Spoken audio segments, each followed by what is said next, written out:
आज के इस वीडियो लेक्चर में आप सभी का स्वागत है। आज हम बीए प्रथम वर्ष के पाठ्यक्रम के अंतर्गत सूरदास के विनय के पदों की व्याख्या करेंगे और विनय के पदों के साथ साथ इसमें जो श्री कृष्ण जी हैं उनकी बाल लीलाओं का और उनके रूप माधुर्य का वर्णन सूरदास के इन पदों में किया गया है। तो आइए शुरू करते हैं। वीडियो शुरू करने से पहले एक निवेदन कि अभी तक अगर आपने ये चैनल सब्सक्राइब नहीं किया है तो इसको सब्सक्राइब कर लें, साथ के साथ बेल आइकॉन को भी दबा लें ताकि आने वाली सभी वीडियो का नोटिफिकेशन आपको समय पर मिल सके। प्रथम पद है, नंद राय के नवनिधि आई, माथे मुकुट स्वर्ण मणिकुंडल पीत वसन अरु चारु भुजाई, बाजत बीन मृदंग शंख धुनि घसी अगरचा अंग चढ़ाई। इसमें सूरदास जी कहते हैं कि जब श्री कृष्ण के जन्म के समय तो किस प्रकार का नंद बाबा के घर में किस प्रकार का माहौल था उसके बारे में ये पद हमें बताता है कि नंद राय के घर कौन आ गया है, नवनिधि आ गई है, यानी 9 प्रकार के खजाने आ गए हैं। तो 9 प्रकार की जो निधियां हैं, खजाने हैं, ये कौन कौन से प्रकार होते हैं? ये तो पद्म होता है, महापद्म होता है, शंख होता है, मकर, कच्छप, मुकुंद, नील, कुंद और खर्व। ये इस प्रकार की 9 निधियां होती हैं। तो पुराने जमाने में इनको बड़ा अच्छा एक धन माना जाता था, तो उसको नवनिधि बोलते थे कि ये 9 प्रकार की निधियां आ गई है श्री कृष्ण के जन्म के समय, यानी उनका जो जन्म हुआ है वो 9 निधियों के आगमन की खुशी लेकर आया है। माथे मुकुट श्रवण मणिकुंडल, वो कहते हैं उनके माथे के ऊपर मुकुट है और श्रवण मणिकुंडल, उनके श्रवण कानों के अंदर मणियों के कुंडल हैं। पीत वसन, पीले वस्त्र पहन रखे हैं, और चारी भुजाई, और उनकी 4 भुजाएं हैं।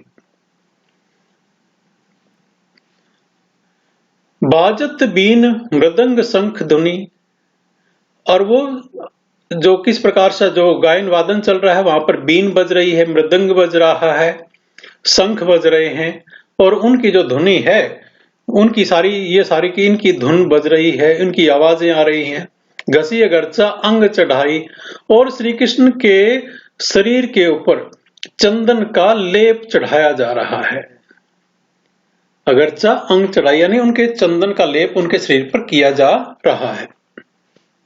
दधि पीवत और चंदन छिरकत, रपटी परत लेत उठाई, और जो लोग हैं वो चंदन और जो हल्दी है उसका छिड़काव कर रहे हैं, यानी हल्दी और दही का छिड़काव कर रहे हैं और मन ही मन प्रसन्न हो रहे हैं। दधी यानी दही और चंदन का छिड़काव कर रहे हैं। और अगर जो श्री कृष्ण जी अगर गिर जाते हैं तो उनको उठा भी लेते हैं। रपट परत है, यानी अगर वो रपटते हैं, फिसल जाते हैं तो उनको उठा भी लेते हैं। अच्छत दूब लिए बढ़ चढ़ बड़े, द्वारन वंदन माल बधाई, और जो बड़े लोग हैं वो अच्छत और दूब लेकर द्वार पर आ गए हैं। अच्छत यानी चावल और दूब यानी एक जो दूब होती है उसको शुभ माना जाता है, तो बधाई देने के लिए लोग इस प्रकार के दूब और ये चावल लेकर आते हैं। और बढ़ चढ़े, द्वारन बंधन माल बंधाई, और उनके जो जैसे बच्चा पैदा होने पर आम के पत्तों का एक बंधन माल घर के दरवाजे पर लगा दिया जाता है, तो उसी प्रकार का जिक्र ये किया जा रहा है। सूरदास सब मिले परस्पर दान देत नंद मन न अघाई, और सूरदास जी कहते हैं सारे के सारे जो लोग हैं वो परस्पर मिल रहे हैं, बहुत खुश हैं, क्योंकि जो नंद बाबा है वो दान देते हुए वो कभी भी पीछे नहीं हटते, यानी वो थकते नहीं हैं। यानी इतना सारा दान बांटा जा रहा है श्री कृष्ण के जन्म के समय कि वो नंद बाबा थक नहीं जाते। और सभी लोग उससे बहुत ही ज्यादा खुश हैं। दूसरा पद है, नेको गोपाल ही मोको देरी, यानी जो यशोदा जी हैं उनको उनकी सखी कहती है कि ये गोपाल जो हैं श्री कृष्ण जी हैं, इनको थोड़ी देर के लिए मुझे गोदी में दे दो। देखो वदन कमल नीके करी, ना तो ता पाछे तू कन्या लेरी। देखो वदन कमल नीके करी, यानी मैं भी इनके कमल जैसे वदन को नजदीक से निहार लूं, यानी जो बच्चा पैदा हुआ है, यानी श्री कृष्ण को वो देखना चाह रही है। उसकी जो सखी है, उसकी माता जी की जो यशोदा की जो सखी है, वो उसके वदन को देखना, कमल जैसे वदन को देखना चाह रही है। वो कहती है तापाछे तू कन्या लेरी, यशोदा कहती है तुम बाद में इसको अपनी गोद में ले लेना, थोड़ी देर के लिए श्री कृष्ण को मेरे को दे दो। अति कोमल कर चरण सरोहु, अदर दसन नासा सोहरी, और वो फिर उसके हाव भाव को, पूरे शरीर को देखती है। वो कहती है इसके जो कर हैं यानी हाथ हैं, चरण हैं, वो बहुत ही ज्यादा कोमल है, कमल जैसे हैं। और अदर सरोहु मतलब कमल की तरह उसके जो पैर हैं या हाथ हैं वो कोमल है। अदर यानी उसके ओठ हैं, दसन यानी उसके दांत हैं, नासा यानी उसकी नाक है, सोहेरी यानी वो भी बहुत अच्छे हैं, यानी नाक नक्श जिसको कहते हैं वो भी, हाथ पैर भी बहुत अच्छे हैं और कोमल हैं कमल की तरह, और उसके जो दांत हैं, ओठ हैं और नाक है वो भी बहुत अच्छी है। लटकन शीश कंठमणि ब्राजत, और उसकी जो बालों की जो लटाएं हैं वो भी लटक रही हैं। लटकन शीश यानी बालों की जो लटाएं हैं वो भी लटक रही हैं। कंठमणि ब्राजत, और कंठ के अंदर जो मणियों की माला है वो भी शोभायमान है। मनमत कोटि बारन गैरी, मनमत यहाँ कामदेव को कहा गया है कि वो कहती है कि मैं ऐसे करोड़ों कामदेव को श्री कृष्ण पर वारने के लिए तैयार हूं, क्योंकि कामदेव को काफी सुंदर माना जाता है। लेकिन वो कहती हैं कि वो स्त्री कहती है कि मैं ऐसे करोड़ों कामदेव को इस बालक पर वारने के लिए तैयार हूं। बासर निशा विचारती हो सखी, यह सुख बहु न पायो मैरी।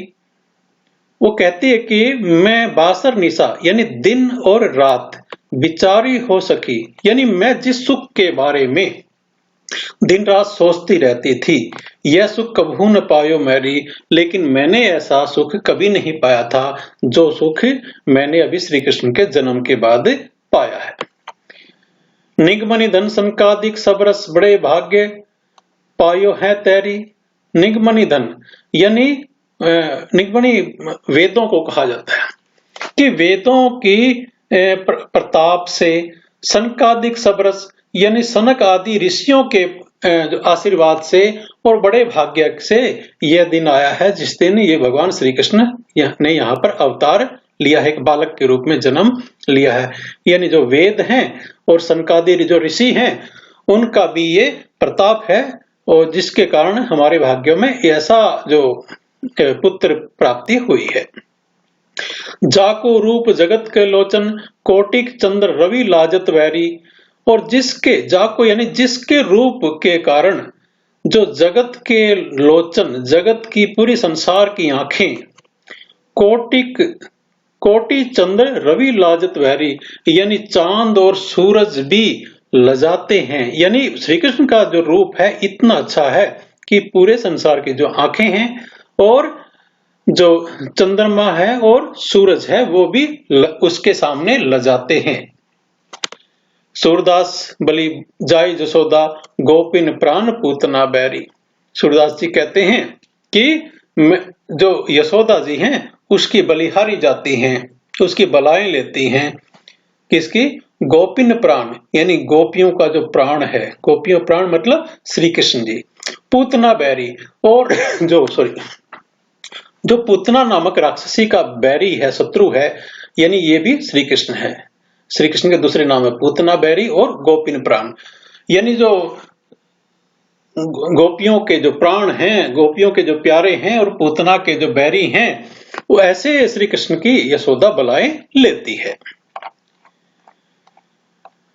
तीसरा पद है किलकत कान गुटरनी आवत।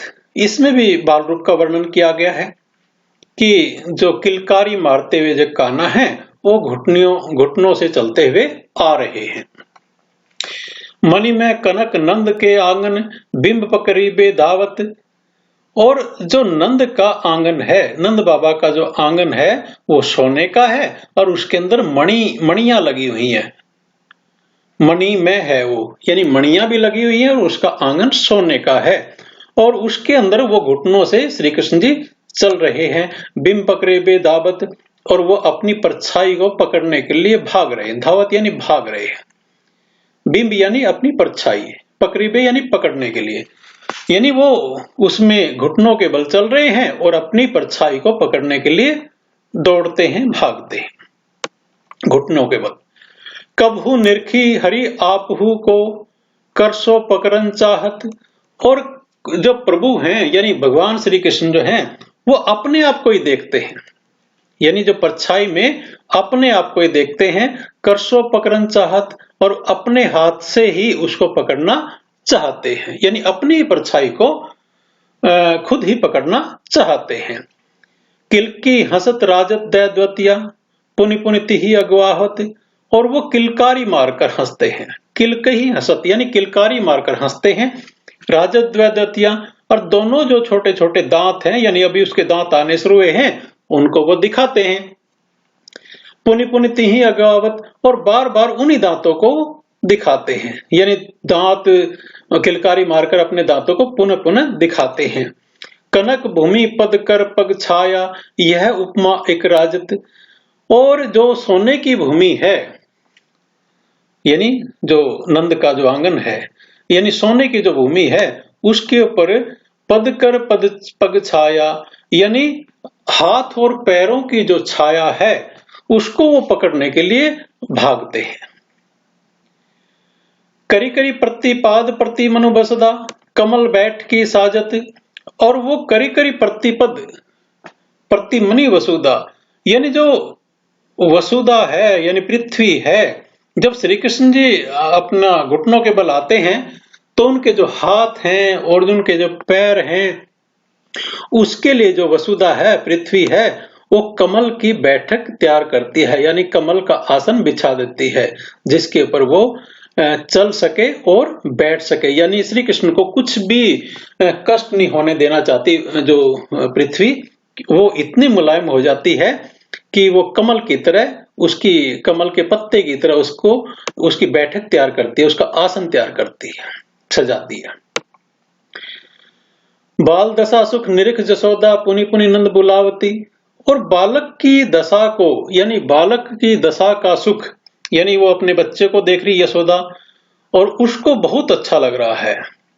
उसको बच्चे को, जब माँ अपने बच्चे को देखती है कुछ क्रीड़ाएं करते हुए, खेलते हुए, तो उसको बड़ा अच्छा लगता है और वो बार बार अपने पति नंद को बुलाती है कि देखिए श्री कृष्ण जी किस प्रकार से घुटनों के बल चल रहे हैं।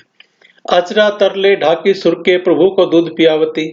और सूरदास के प्रभु को फिर वो अपने आंचल में ढककर, अचरा तरले ढाकी यानी अपने जब, क्योंकि माएं जब अपने पुत्र को दूध पिलाती है वो तो उसको आंचल से ढांक लेती हैं, तो वो वही सूरदास जी कहते हैं कि सूरदास के प्रभु यानी श्री कृष्ण को उनकी माता यशोदा अपने आंचल में ढांककर दूध पिला रही है। चौथा है कान्हा चलत पग द्वै द्वै धरनी। और जो कान्हा है भगवान श्री कृष्ण, वो पैरों चलने लगे हैं अभी, यानी हल्के हल्के वो पैरों से चलने लगे हैं। अभी तक तो घुटनियों से चल रहे थे वो, लेकिन अभी पैरों से चलना शुरू कर दिया है। जो मन में अभिलाषा करती सो देखती नंद घरनी।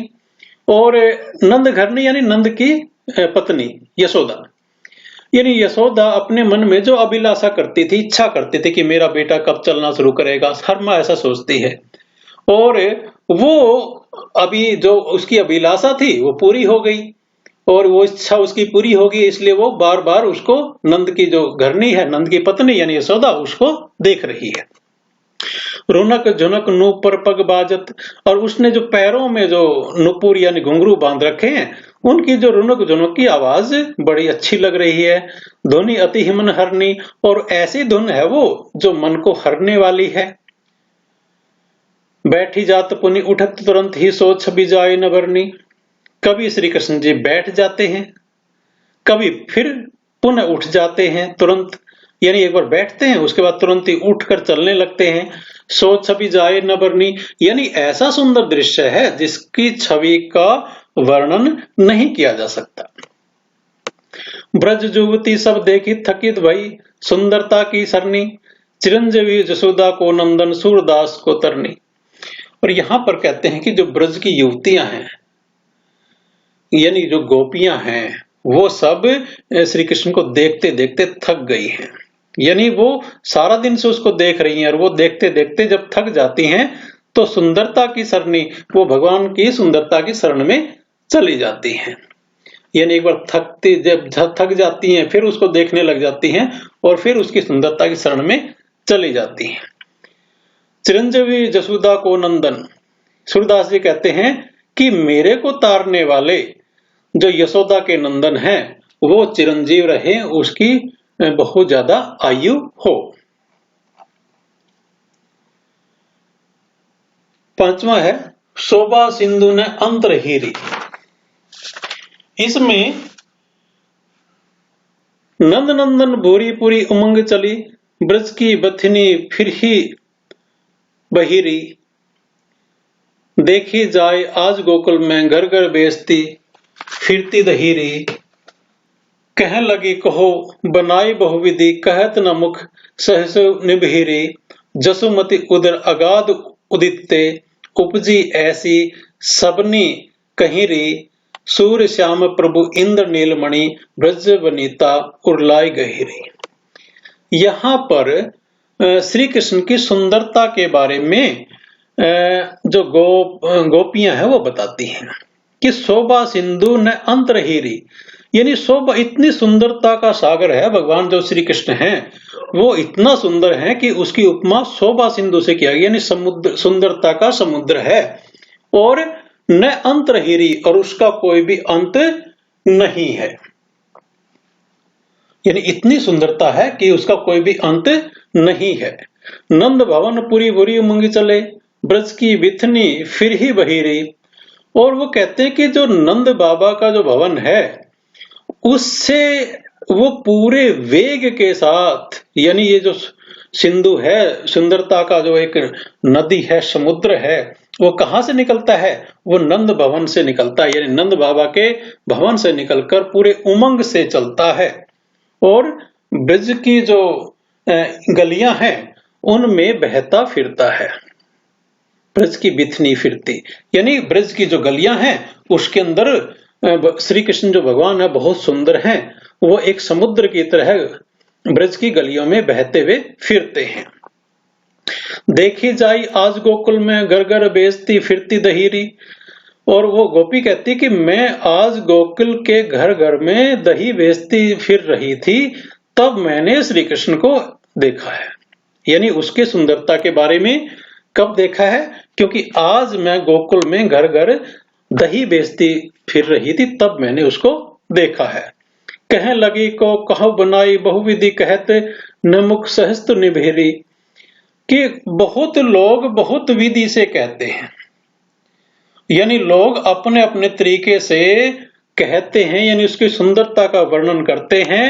न मुख सहस्त्र निभेरी, लेकिन सैकड़ों मुखों के होने के बावजूद भी उसका वर्णन नहीं किया जा सकता। यानी उसकी सुंदरता के बारे में लोग पता नहीं क्या क्या कहते हैं, लेकिन सैकड़ों जो मुंह हैं, यानी सैकड़ों व्यक्ति हैं, वो भी उनकी सुंदरता के बारे में ठीक से नहीं बता सकते। जसुमती उदर अगाध उदित, उपजी ऐसी सबने कहिरी। और वो कहते हैं कि सब ऐसा कह रहे हैं कि यशोदा के उदर से वो उपजा है। कौन? भगवान श्री कृष्ण। यानी भगवान श्री कृष्ण जिस प्रकार से यशोदा के जो पेट से उधर से एक समुद्र, मतलब इतने सुंदरता का एक समुद्र की तरह था, वो उपजा है, ऐसा सब कहते हैं। सूर श्याम प्रभु इंद्र नीलमणि, और सूरदास जी कहते हैं कि भगवान श्री कृष्ण तो इंद्र नीलमणि हैं। ये भी एक श्री कृष्ण का नाम है, इंद्र नीलमणि हैं, क्योंकि नीले रंग के हैं वो और मणि के समान सुंदर हैं। ब्रज वनिता उर लाई गहीरी, और ब्रज वनिता, वनिता मतलब स्त्री होती है, ब्रज मतलब ब्रज, यानी ब्रज के स्त्रियों की जो स्त्रियां हैं उसके रंग में रंग गई हैं, यानी इतने सुंदर हैं भगवान श्री कृष्ण कि ब्रज की जितनी भी गोपियां हैं, उनकी स्त्रियां हैं, वो सारे के सारे उसी के रंग में रंग गई हैं।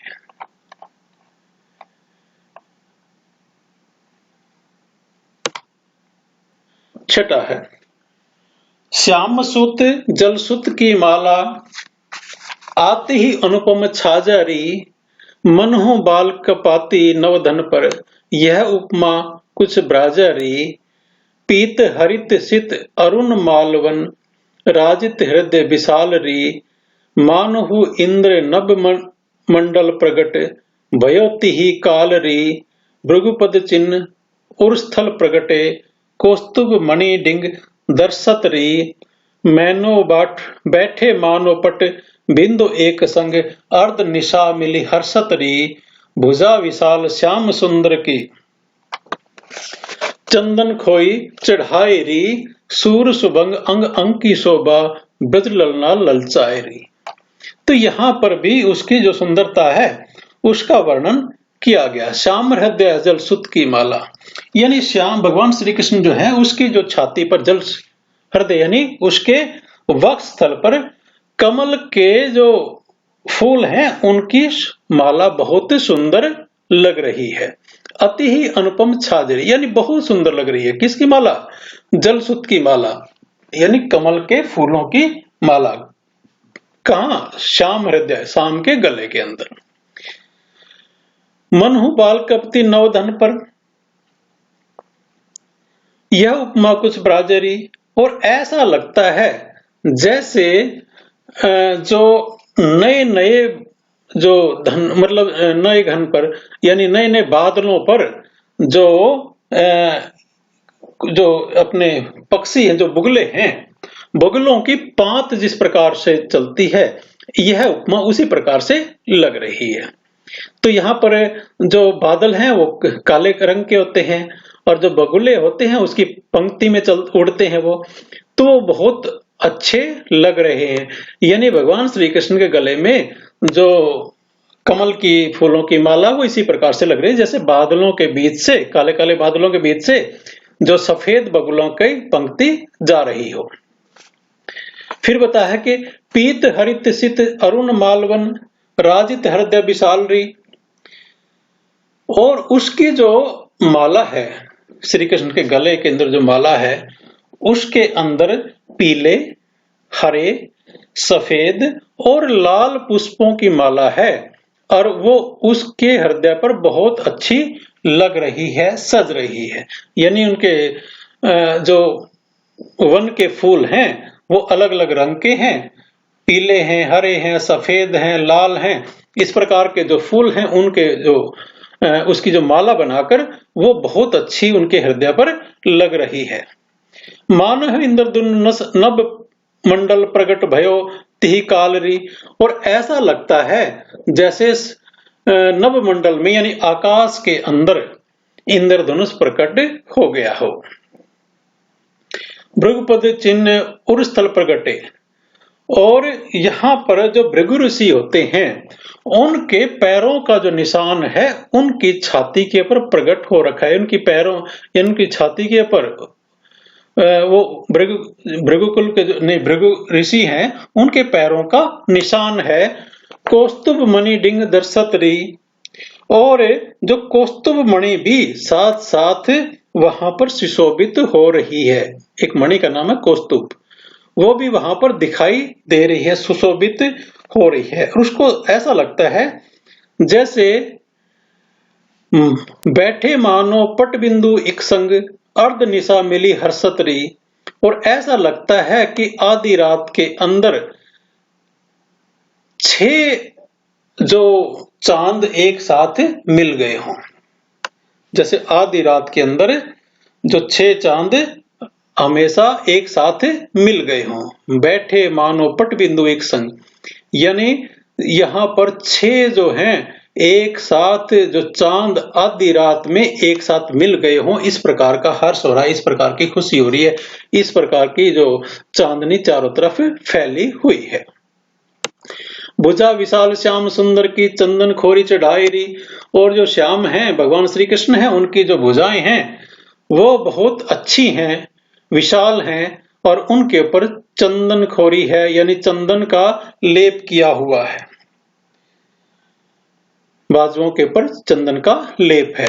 सूर सुभंग अंग अंग की शोभा ब्रज ललना ललचाएरी। और सूरदास जी कहते हैं कि भगवान का जो एक एक अंग है उसकी शोभा निराली है, और जितनी ब्रज की लड़कियां हैं उनको देखकर उनकी सुंदरता पर ललचा रही है। 7वां है, देखो मायू रूप सरोवर साजो, ब्रज वनीता वर्क बारी वृंद में, श्री ब्रज राज विराजो, लोचन जलज मधुब अलकावली, कुंडन मील सलोल, कुछ चकवाक बिलोकी बंदन विदु, विछरे रहे अनमोल, मुक्ता माल बालवंग पंक्ति करत कुलाकल कूल, सारस हंस मोर सुख सोनी, वैजंती समतूल, पुरिन कपीस नीलोच विविध अंग, बहुरति रुचि उपजावे, सूर श्याम आनंद कंद की शोभा, कहत न आवे। यहां पर सूरदास जी कहते हैं कि देखो माई रूप सरोवर साजो, हे अपनी माता को कहती है, हे मां देखिए ये इतना सुंदर जो है सरोवर की तरह है, यानी भगवान श्री कृष्ण का जो है सुंदरता है वो सुंदरता का सरोवर है, उसकी तरह सज रहा है। ब्रज वनिता बारी वृंद में, जो ब्रज की वनिता यानी स्त्रियां हैं, ब्रज की सुंदरियां हैं, वो उस उनकी सुंदरियों के रूपी जो श्रेष्ठ जल में है उसके बीच में जो ब्रजराज विराज कर रहे हैं, यानी चारों तरफ इस प्रकार ऐसा लगता है कि उसके चारों तरफ जो ब्रज की जो नारियां हैं वो चारों तरफ जल के रूप में हैं और उनके बीच में श्री कृष्ण विराजे हुए हैं। लोचन जलज, उनके नेत्र कमल की हैं, कमल की तरह हैं। मधुब अलकावली, यानी बालों की जो लटे हैं वो मधुब भंवरे की तरह हैं। और कुंडल मीन सलोल, और उनके जो कानों के जो कुंडल हैं वो कीड़ा करती हुई मीन मछलियों की तरह हैं। कूच चकवाक बिलो की वंदन सिद्धू, और उनका जो वक्षस्थल है वो चकवा चकवी की तरह है, चकवा चकवी का जैसे जोड़ा होता है, और उसके बिछड़े रहे अनमोल, और वो ऐसा लगता है जैसे वो बहुत देर से बिछड़े हुए थे और वो उसकी जो भगवान श्री कृष्ण के मुंह की तरफ देख रहे हैं। मुक्ता माल बालवंग पंक्ति करत कुलाहल कुल, और जो उनके मोतियों की माला वो बगुलों की पंक्ति की तरह है जो सरोवर के तट पर कोलाहल कर रही है। यानी यहाँ पर सरोवर का तट किसको बोला गया है, वो श्री कृष्ण के जो वक्षस्थल को यहाँ पर सरोवर का तट बोला गया है, जिसके पास जो मोतियों की माला है वो बगलों की पंक्ति की तरह कलोल करती हुई लगती है। सारस हंस मोर सुख श्रोणी वैजयंती समतुल, और जो सारस पक्षी है, हंस है, मोर है और सुख है, ये सारे के सारे वैजयंती माला की तरह लग रहे हैं। ये वैजयंती माला की तरह लग रहे हैं। और पुरीन कपीस नीलोच विविध अंग बहुरुचि उपजावे, और जो पुरीन होता है, पुरीन यानी कमल का पत्ता। उनके जो रेशमी जो वस्त्र हैं वो कमल के पत्ते के समान हैं। पुरीन कपीस नीलोज, यानी उनके जो रेशमी वस्त्र हैं कमल के पत्तों के समान हैं, जिसमें विविध अंग, और उसके जो श्री कृष्ण जी के जो अंग हैं वो बहुत ही ज्यादा रुचि उपजा रहे हैं, बहुत ज्यादा सुंदर लग रहे हैं, दूसरों को अपनी तरफ आकर्षित कर रहे हैं। यानी उन्होंने जो जो कोमल कोमल उनके रेशमी वस्त्र पहन रखे हैं, जिससे वो बहुत अच्छे लग रहे हैं और वो दूसरों को अपनी तरफ आकर्षित कर रहे हैं। सूर्य श्याम आनंद कंद की शोभा कहत न आवे। और सूरदास जी कहते हैं कि आनंद कंद भगवान श्री कृष्ण की जितनी सुंदरता है वो कभी भी मैं कह नहीं सकता, इन शब्दों में उसको बयान नहीं कर सकता। तो ये जो उनकी बाल लीलाओं के संबंध में और उनके रूप सौंदर्य के बारे में ये सभी पद थे। आशा ही आपको समझ में आए होंगे। और फिर एक निवेदन कि अभी तक आपने एक चैनल सब्सक्राइब नहीं किया तो इसको सब्सक्राइब करें, अपने दोस्तों के साथ शेयर करें, कमेंट करें, और इसी विषय पर कुछ और अगर वीडियो आप चाहते हैं तो कमेंट बॉक्स में जरूर लिखें। आपका बहुत धन्यवाद। जय हिंद, जय भारत।